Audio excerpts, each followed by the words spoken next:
Assalamualaikum warahmatullahi wabarakatuh. Shalom, Om Swastiastu, Namo Buddhaya, salam kebajikan. Perkenalkan, saya Eva Hasanah dengan NIM 2304311010 dari kelompok 6 AK5A. Teman-teman sering dengar gak sih kata-kata tentang konstruksi dalam pengerjaan? Nah, istilah ini sering banget loh ada di laporan keuangan pemerintahan. Tapi sebenarnya konstruksi dalam pengerjaan itu apa sih?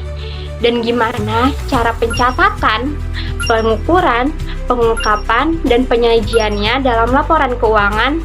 Yuk kita simak video ini untuk kita bahas bareng-bareng tentang PSAP 08, yaitu Standar Akuntansi Pemerintahan yang mengatur tentang akuntansi konstruksi dalam pengerjaan. Konstruksi dalam pengerjaan merupakan bagian penting dalam laporan keuangan pemerintah karena menunjukkan seberapa besar nilai aset yang sedang dibangun namun belum selesai pada akhir periode akuntansi. Dalam laporan keuangan pemerintah daerah Provinsi DKI Jakarta tahun 2024 dijelaskan bahwa konstruksi dalam pengerjaan adalah aset-aset tetap yang sedang dalam proses pembangunan, namun pada tanggal laporan keuangan belum selesai seluruhnya. Konstruksi dalam pengerjaan mencakup tanah, peralatan dan mesin, gedung dan bangunan, jalan, irigasi dan jaringan, serta aset tetap lainnya yang proses perolehannya dan atau pembangunannya membutuhkan suatu periode waktu tertentu dan belum selesai. Perolehan melalui kontrak konstruksi pada umumnya memerlukan suatu periode waktu tertentu. Periode waktu perolehan tersebut bisa kurang atau lebih dari satu periode akuntansi. Dalam pelaksanaannya, proyek pembangunan diatur melalui kontrak konstruksi, yaitu perjanjian antara pemerintah dengan kontraktor untuk membangun satu atau beberapa aset. Kontrak ini dapat mencakup perencanaan, pembangunan fisik, hingga pengawasan dan manajemen konstruksi.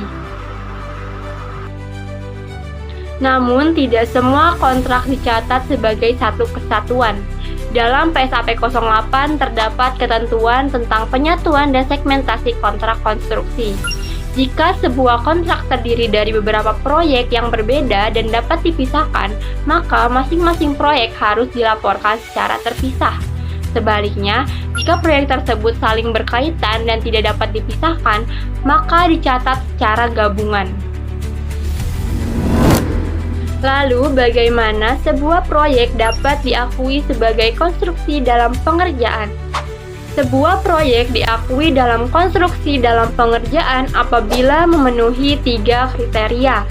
Yang pertama, proyek tersebut mempunyai nilai manfaat ekonomik di masa depan. Yang kedua, biayanya dapat diukur dengan jelas.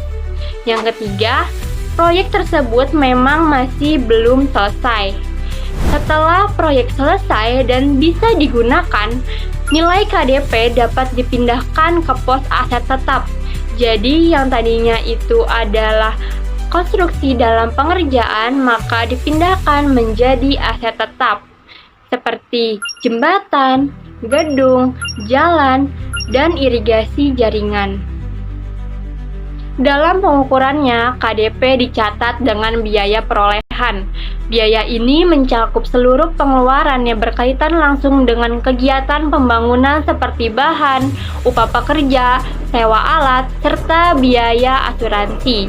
Jika proyek dibiayai melalui pinjaman, biaya bunga selama masa pembangunan dapat dikapitalisasi, artinya ditambahkan ke nilai aset selama proyek tersebut masih berjalan. Tapi kalau proyeknya berhenti karena force majeure atau hal di luar kendali, bunga tersebut tidak dikapitalisasi tetapi langsung dicatat sebagai beban. Pada akhir periode, pemerintah wajib mengungkapkan seluruh informasi terkait proyek konstruksi dalam pengerjaan. Pengungkapan tersebut meliputi nilai kontrak, tingkat penyelesaian, sumber dana, jumlah pembayaran, uang muka, serta retensi yang masih ditahan hingga masa pemeliharaan berakhir. Informasi ini disajikan dalam catatan atas laporan keuangan untuk menjamin transparansi publik. PSAP 08 mulai diterapkan secara efektif sejak tahun anggaran 2010 dengan masa transisi selama 4 tahun. Sejak saat itu, semua entitas pemerintahan diwajibkan melaporkan kegiatan konstruksi sesuai standar ini agar laporan keuangan menjadi lebih konsisten dan dapat dipertanggungjawabkan. Dalam neraca laporan keuangan pemerintah daerah Provinsi DKI Jakarta tahun 2024, nilai konstruksi dalam pengerjaan tercatat sebesar Rp4.063.525.049.578.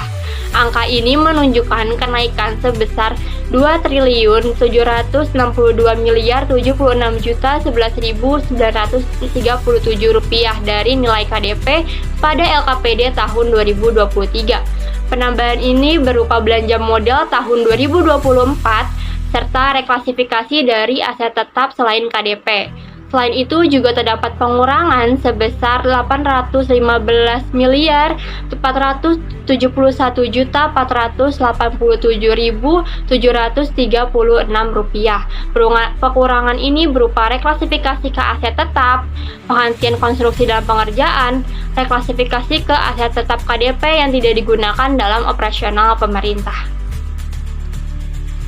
Nilai konstruksi dalam pengerjaan pada Provinsi DKI Jakarta tahun 2024 sudah disajikan sesuai dengan PSAP 08. Nilai konstruksi dalam pengerjaan mencerminkan proyek-proyek infrastruktur yang sedang dibangun, seperti pembangunan sistem hidran balai kota, pembangunan rumah pompa, dan pembangunan puskesmas.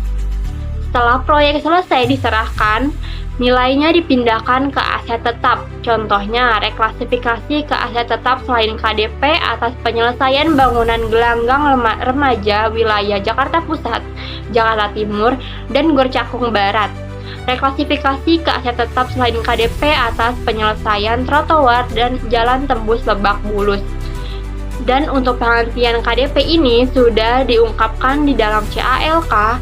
Ini menunjukkan bahwa pemerintah sudah sesuai dalam penerapan PSAP 08-nya. Secara keseluruhan, PSAP 08 memiliki peran penting dalam mewujudkan pengelolaan keuangan pemerintah yang transparan dan akuntabel. Standar ini memastikan bahwa seluruh kegiatan pembangunan tercatat dengan benar, dilaporkan dengan jujur, dan menjadi dasar evaluasi terhadap kinerja pemerintah. Dengan penerapan PSAP 08, konstruksi dalam pengerjaan tidak hanya menjadi angka di laporan keuangan, tetapi juga cerminan nyata dari pembangunan yang sedang berjalan untuk kesejahteraan masyarakat.